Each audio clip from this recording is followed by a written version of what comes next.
divisiveness right now, and such that no matter the outcome of this election, the question is, are we going to have any trust coming out of it, regardless?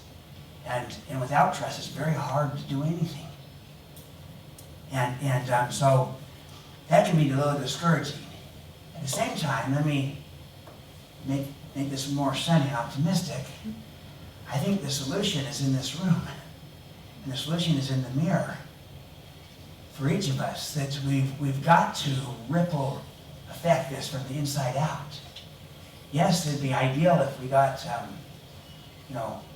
political leaders leading out. But right now, it's such a toxic environment. It's almost, to extend trust to another party, another person, is almost anathema to what's happening. And so it tends to perpetuate a vicious downward cycle of distrust and suspicion, creating more distrust and suspicion, and everyone feeling justified in the process. We're a little bit in that vicious downward cycle right now. We've got to break out of it. And it's going to require great courage and great leaders to do that. And it's going to take some risk to do it. But look at the risk of not doing it. That's what I would just say. We've got to look at the risk of not doing it and how we're not being able to collaborate and partner. Think about it. Difference, synergy, creativity, innovation flourishes when there is a collision of differences in the right environment. And the right environment is an environment of trust.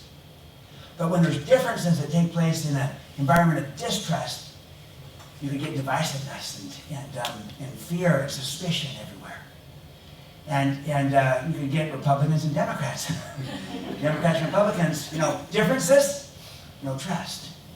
But differences in an environment of trust has creativity possibilities. That's where synergy occurs.